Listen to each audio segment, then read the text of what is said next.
There are two ways to rig an election: through the law. We have the authority legally under redistricting law to draw districts that align with the voter preferences. Trying to rig the election. Just a very simple redrawing. We pick up 5 seats. And by cheating. It looks like the Trump administration is trying to get insider access to voting systems in Colorado. As we approach the 2026 midterm elections in America, it's almost inconceivable that someone, whether it's the Democrats or the Republicans or a tech company or a foreign government, won't do everything they can to put their fingers on the scales. If you see political parties, candidates, organizations going through all of these machinations that are clearly unethical, when you are gerrymandering, counties so that they look like, a salamander, why would they not cross the line and then actually change the election results? If they were able to, and they figured that they could get away with it and not get prosecuted. In this video, I'm going to take a clear-eyed look at an increasingly taboo subject that the mainstream media is loath to touch: the security of the upcoming 2026 midterm elections. Because for reasons that are hard to fathom, and despite all evidence to the contrary, those of us who want to believe in the inherent fairness of democracy would rather hide our heads in the sand and pretend that known security flaws in our election infrastructure don't exist. Because the truth is that rigging the vote is entirely within the means of well-resourced threat actors.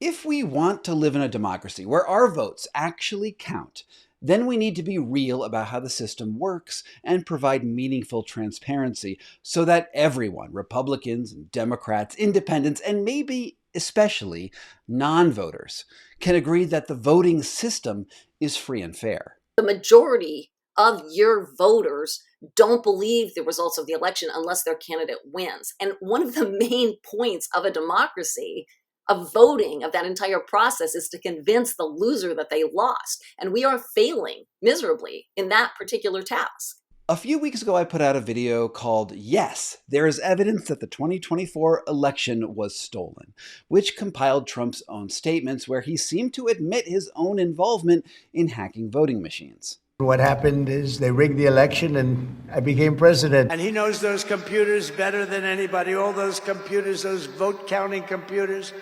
And we ended up winning Pennsylvania like in a landslide. So it was pretty good. It was pretty good. So thank you to Elon. I also highlighted troubling statistics that indicated suspicious voting patterns in every one of the 7 swing states that ultimately went in Trump's favor. This means that according to these results, 5% or more of Democratic-leaning voters chose to vote for the Democratic Senate candidate, but decided not to vote for the Democratic candidate for president. Recently, I had the opportunity to speak directly with the leader of the organization that ran those results to ask her how the situation in 2024 predicts what could happen the next time we have a chance to vote on national affairs. I'm Lulu Freistadt. I'm the co-founder and executive director of Smart Elections. But before we talk about the nuts and bolts, I think it's important to zoom out to the big picture. Anyone with a basic grasp of American history knows that election fraud is an American tradition that is as common as dirt. From Tammany Hall, which employed gangs of thugs to rig the vote, between 1789, at the beginning of our country, all the way to 1967, most famously installing boss Tweed, who ended up controlling most of the city's real estate. Tweed and his associates brazenly siphoned off staggering sums from the hundreds of city projects under their control, and helped robber barons like Jay Gould and Jim Fisk make off with still more. And then there was the future Democratic president, Lyndon B. Johnson, who won his first runoff for the Democratic Senate in Texas in 1948 by stuffing ballot boxes in a razor-thin race. During the recount, a box of 208 votes appeared in alphabetical order, and all with the same handwriting, giving Johnson an overall lead of just 87 votes. Despite overwhelming evidence of fraud, the Supreme Court refused to overturn the verdict. In 1977, an election clerk actually admitted his role in the fraud, but none of that mattered. Johnson became a senator and then vice president and ultimately president of the United States of America, based on fraud. And of course, there's Watergate. People have got to know whether or not their president's a crook. Well, I'm not a crook. I've earned everything I've got. Where it turned out that Nixon was, in fact, a crook. If history is an example, then cheating has always been the norm, not the exception. Which is weird because, as Freistadt notes, we're comfortable talking about election fraud in the US in the past, but we have never become comfortable talking about election fraud in the present. Why would anyone think that politicians, a class of people who are widely considered to be liars and cheaters and self-dealers, somehow get more honest once digital technology appears on the scene? Where 50 years ago, cheating required dirty politicians to physically destroy votes or stuff ballot boxes. You know, Judge, dirt's a funny thing. Some of it rubs off on everybody. Manipulating electronic votes in the modern age doesn't leave the same telltale traces or require large numbers of people to get in on the game. Here's what security expert Duncan Buell told me last month. If the attacks were done by the really smart people, say Russia, Iran, China, probably the hack would erase itself on the way out the door and we would never know it was there. And I want to be clear here, because I've spoken to about half a dozen academics, cryptographers, and state officials about the possibility that our elections have been hacked in 2016 or 2020 or 2024, and every single one responded with the same basic statement. It always goes like this. While it is absolutely possible to hack elections, the systems have published security gaps that remain unpatched all over the place. No one has ever found direct evidence of an election hack actually flipping votes in a real election, which leaves most of these experts in like a really strange spot where they admit that hacks would not leave evidence behind, and yet insist that it's irresponsible to say that our elections have been hacked without any hard evidence. I know America's voting machines are vulnerable because my colleagues and I have hacked them repeatedly as part of a decade of research studying the technology that operates elections and learning how to make it stronger. We've created attacks that can spread from machine to machine like a computer virus and silently change election outcomes. We've studied touchscreen and optical scan systems, and in every single case, we've found ways for attackers to sabotage machines and to steal votes. These capabilities are certainly within reach for America's enemies. Indeed, when I tried to record interviews with 3 different election security experts, and this is Michael Spector at Georgia Tech, and Jacob Braun, a cybersecurity expert who served under Biden, and David Jefferson at the Lawrence Livermore National Laboratory, all of whom attended and even speak at the DEF CON Hacker Voting Village in Las Vegas, well, all of them refused to go on the record. Presumably, this was because they believed that any suggestion that someone would actually use the hacks that they themselves document would be a conspiracy theory.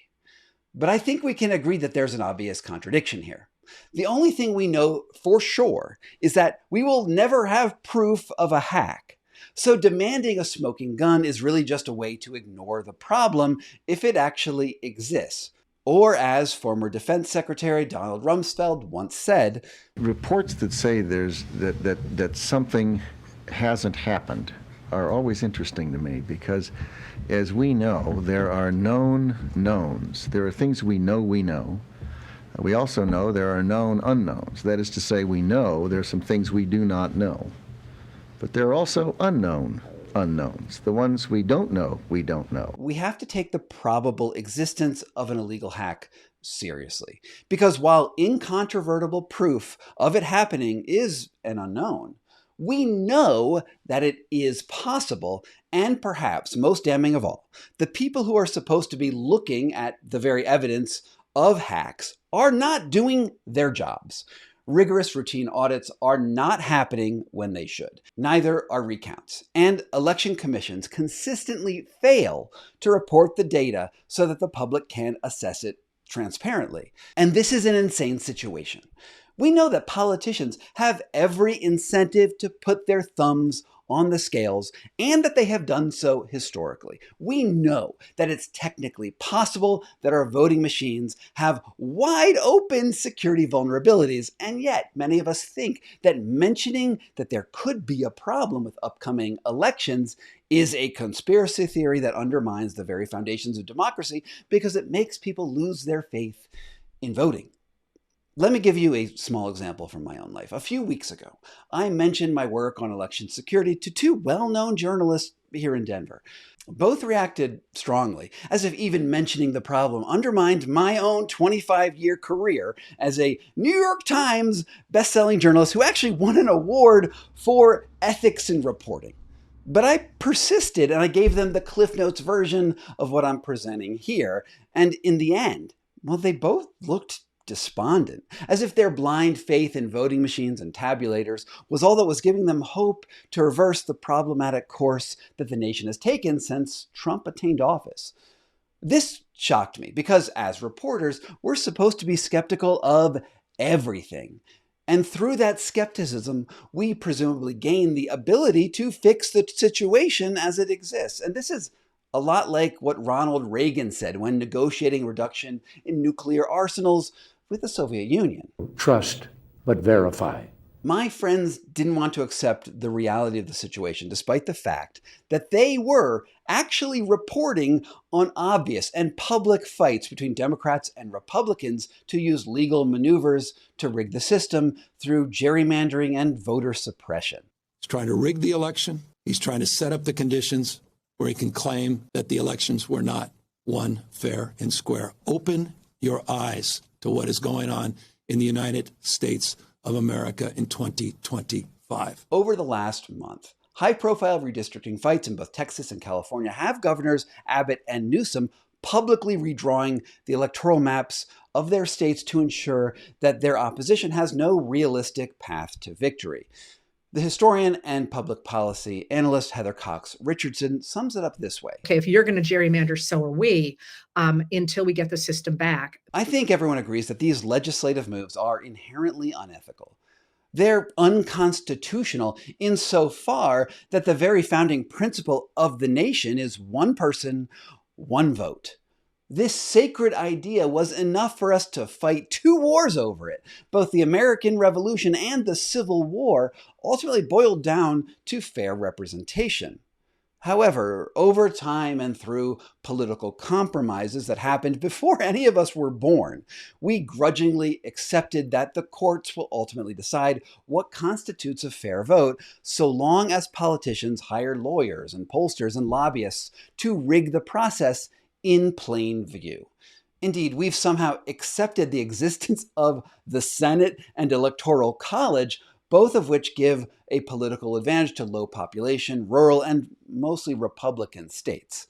For example, by math alone, a Wyoming voter is worth 3.5 times as much as a Californian in terms of congressional representation, and more than 68 Californians in terms of the Senate. That's inherently rigged, and it's unfair, and yet we accept it as our system. But there is a line somewhere, and for most of us, it's what happens when taking control of the American government doesn't only happen in plain view, but also in back rooms and covert operations. The winner of America's elections inherits the wealthiest economy on the planet, along with its most powerful military. It's not an exaggeration to say that the American election sets the tone for global politics. It's the highest stakes competition in the whole world, which is more than enough incentive for state actors, political parties, and special interests to break the rules behind the scenes. And there's no easier and well-documented target than the electronic voting systems in every state that has them. Here's Alex Halderman, someone who has demonstrated the ability to hack every voting system he has ever come across, saying as much in front of the Senate in 2017. In close elections, an attacker can probe the most important swing states or swing counties, find areas with the weakest protection, and strike there. In a close election year, changing a few votes in key localities could be enough to tip national results.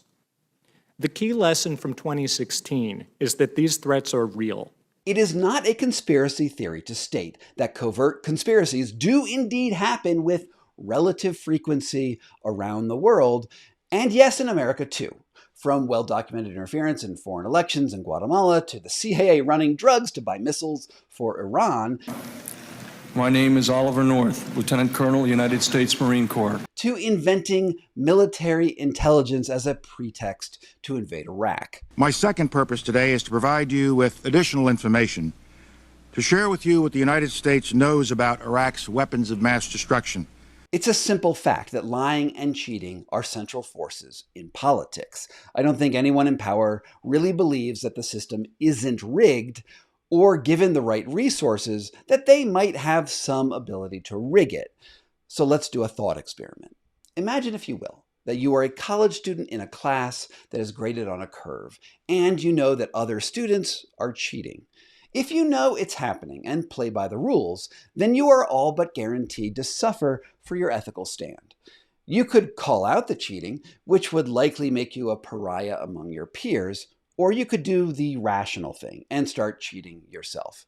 In a rigged game, the only way to win is to out-rig your opponents, because that's the actual game. And this has been studied in psychology experiments for more than 70 years in what some have termed cheating contagion, which is to say that when cheating is perceived to be commonplace, the more it will happen. Or, as this 2018 study by Marcelo Griebler puts it, unethical behavior of other individuals can influence observers' behavior. For more than a decade, Donald Trump has called American elections rigged. It was a rigged election. It was a rigged election. If we take that at face value as a sincere belief that Trump really does believe that the system is rigged against him, then it would be absolutely illogical, and some might argue unethical, for him to abstain from the modern equivalent of stuffing ballot boxes in his favor. Indeed, it would be the same exact ethical calculation that California and Texas are doing right now with their district maps. Which is why in my earlier video I said Donald Trump had the means, the motive, and the opportunity to hack the 2024 election. The looming question is whether or not he pulled the trigger on the plan to flip votes in his favor. Lulu Freistad at Smart Elections says that while she hasn't found a smoking gun of malicious code, something that everyone agrees would be erased anyway, the 2024 election results looked wrong. The concerning thing is that the data seems to indicate that the election results are getting more and more unusual, which would possibly indicate that more and more parties could be taking advantage of these vulnerabilities. Particularly around something she calls the drop-off rate. The drop-off is, in simple terms, the difference between the top of the ticket, the presidential vote, and a down-ballot race. That difference between the Democratic drop-off and the Republican drop-off is actually larger than the margin of victory in 5 of the 7 swing states. Smart Elections is a nonpartisan election security advocacy group. You can dive into all their mountains of data on their website, smartelections.us. Now, I also go over a lot of it in my earlier video on election hacking. Now, go check those out if you want to get into the weeds. Because what I really want to talk about right now is what is likely going to happen in the run-up to the 2026 midterms. And to do that, we need to talk specifically about technical details in vote counting itself.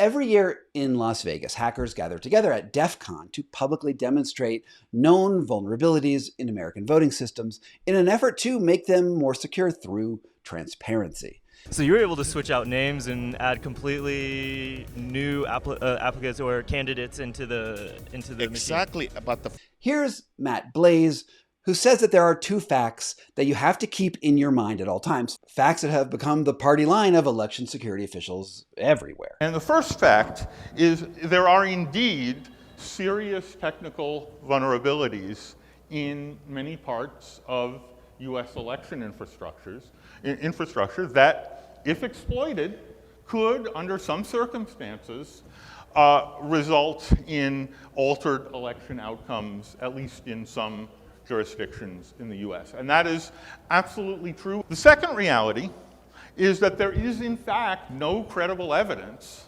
that technical vulnerabilities have ever been used to actually alter a US election outcome.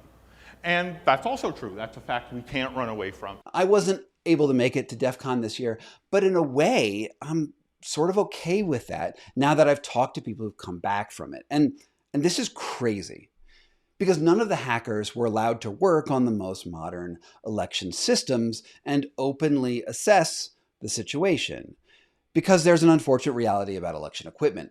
It's not legal for anyone to possess or work on them in the open market. By and large, election security companies use secrecy to protect the nation's election infrastructure. And while that might sound like a great idea, the fact is that we know that Republican operatives have successfully accessed that machinery on multiple occasions and even have copies of its software. Latham can be seen here escorting a team of pro-Trump operatives into the Coffee County Elections Office, including an IT specialist who was working with Trump attorney Sidney Powell. This all happens on the same day the voting system in that office was illegally breached. January 7th, 2021, the day after the attack on the U.S. Capitol. Not only that, but just last month, someone working with Stephen Miller, the White House Deputy Chief of Staff, was trying to convince Republican election commissioners to give him access to voting machines in my home state of Colorado. The Colorado County Clerks Association says 10 Republican clerks got an odd request last week from a GOP political strategist named Jeff Small. He's a consultant with the Denver-based 76 Group and a former chief of staff for Congresswoman Lauren Boebert. Multiple city clerks say that Small told them that he was working with the White House and that he was reaching out to Republican clerks in blue states to make sure those states were complying with President Trump's executive orders on elections.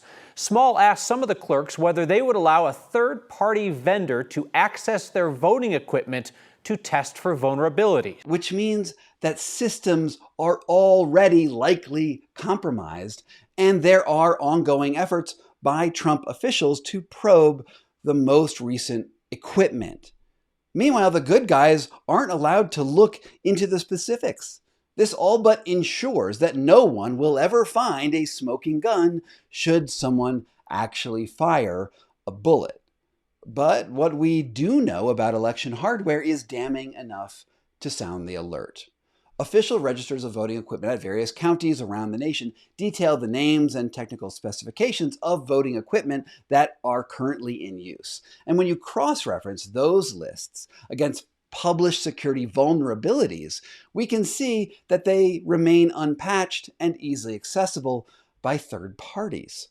Smart Elections zeroes in on one critical piece of equipment. The vulnerability of the RV340 router would allow an authenticated user to upgrade their privileges to administrative privileges and get root access, and would basically allow them to travel laterally into the system and potentially change votes. It's unclear how exactly a threat actor might be able to interface with that router to turn administrative privileges into a malicious malware attack, but there is at least a possibility that the router could be accessed through satellite communications rolled out by Starlink before the 2024 elections. Now, in my last video on the topic, I said I was skeptical about the satellite malware theory because it feels like speculation. It feels like sci-fi to me. And yet I'm also aware that my phone can now send text messages via satellite when I'm out of normal cell service. And I frankly don't know what is possible with technology these days. When I asked Duncan Buell about the idea, he didn't dismiss it outright like I had expected. One of the questions we've always had is, should we permit modems inside the scanners or the ballot marking devices? And the answer is probably not. We don't want the ability to have somebody just walk by with a laptop and update the software. On the other hand, most modern CPUs have the modem built into the CPU. There are also potential vulnerabilities with the vote tabulators that count paper ballots. For instance, the DS200, which is used in all of these counties that you can see on the screen right now, actually includes a built-in modem, which could conceivably be used as an entry point for malicious code. Here's Nathan Taylor from the Election Truth Alliance. nearly 100% of every vote that was cast in the 24 election was counted by a tabulation machine. Even the hand-marked paper ballots, they get scanned. They get put into a scanner. This is what's important, is we are worried that if you've compromised those systems, that's how you can impact an election at large. You go and you vote on a machine. There's no physical ballot. There's just a little receipt that gets stored. It doesn't get counted.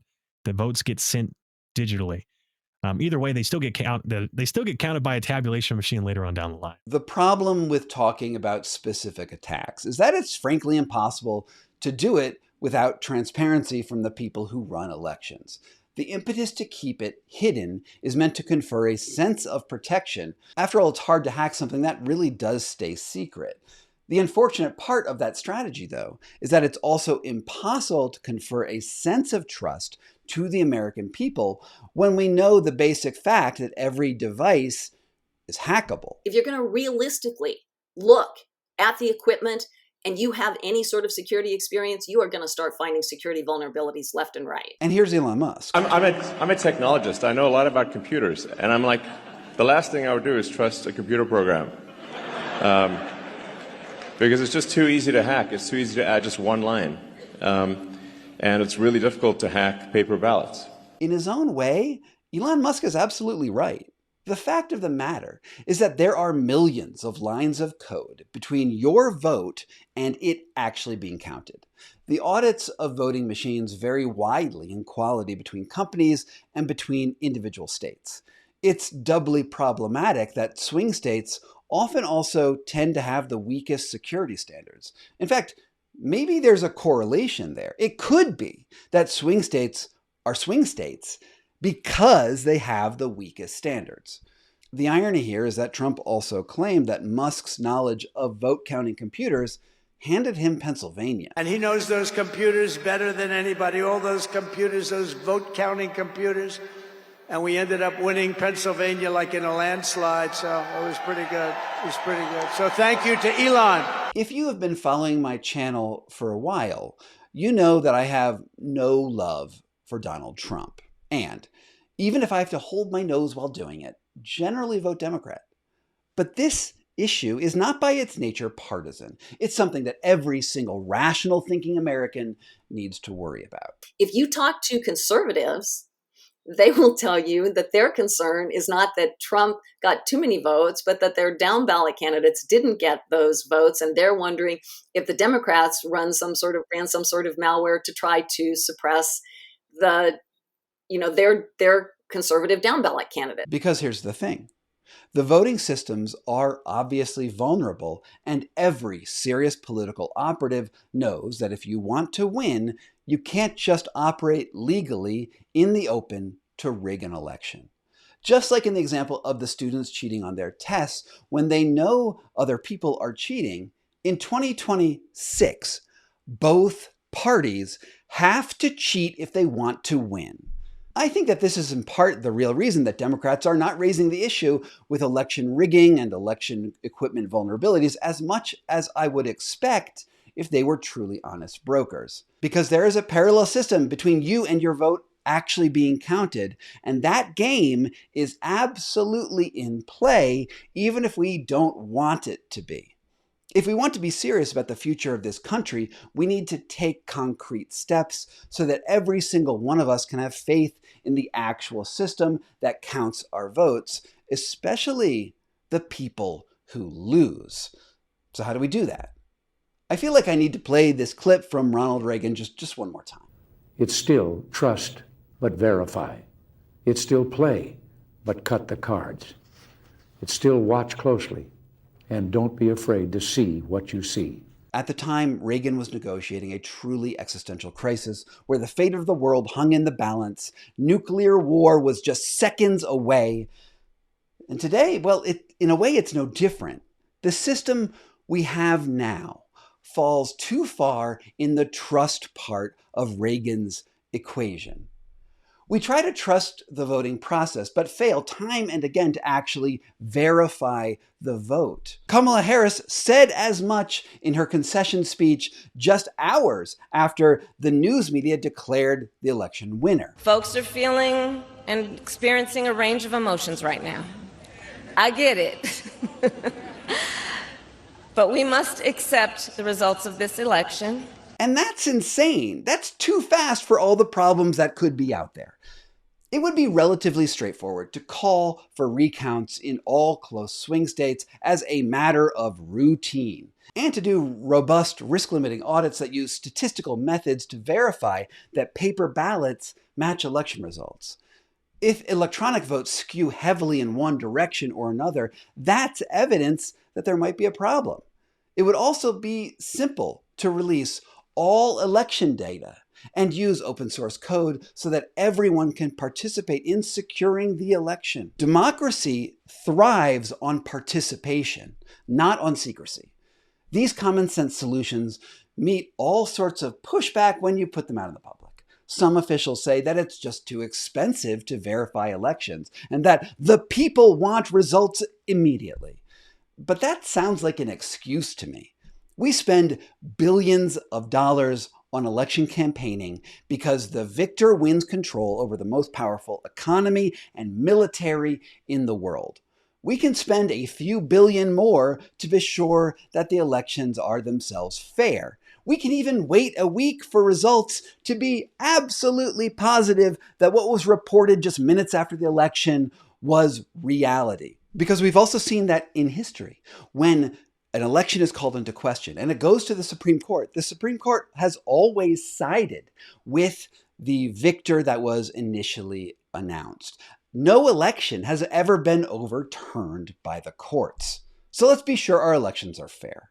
We need to do away with the idea that secrecy is an effective strategy to prevent hacking. We need radical transparency in both the way things are coded and the way elections are counted.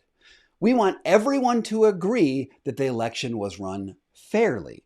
No one wants to be just told to trust the outcome, because the counter-example is almost too terrifying to contemplate. Here's the nightmare scenario that Heather Cox Richardson outlines so well on her Substack and her channel. You've asked if there's going to be a 2026 election, and I maintain there is. Under a system called competitive authoritarianism, there are always elections. And certainly Trump will have them. I suspect anyway. I'd be shocked if he didn't, because you can have them, as places like Hungary and Russia have made very clear. You just rig the system so that even though there's an election, people know they're going to win. And with that, I just have one more thing that I want to say about elections. Just because it's likely that the politicians or foreign actors are messing with the democratic system doesn't mean that we should throw up our hands and give up. Even if they're counted incorrectly, even if they try to rig it against us, our actions and our voices matter. Throughout the course of history, we have stood up to oligarchs, to dictators, and massive military industrial complexes that look all but invincible, and we have won time and again. This is not the darkest moment in our history. It's not even the darkest moment in American history, but it is our moment to stand up for what is right. We must fight in the streets and online, in quiet back rooms, and anywhere else that we can make a difference. There are more of us than there are of them, and we can do it together. And with that, thank you so much for watching this video on the 2026 midterms. If you liked it, you should also probably check out the one I did on the 2024 election for analysis and statistics and things like that. It means the absolute world to me that you are here.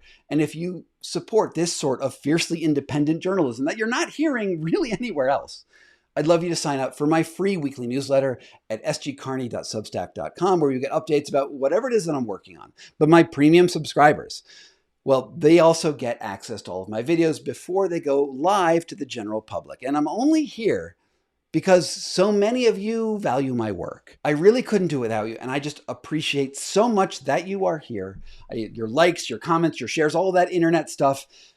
It's great. It's why I'm doing this. Thanks. From PokeyBear LLC in Denver, Colorado, this was Scott Carney Investigates. Thank you so much for all of my supporters on Patreon and on Substack who make this work possible.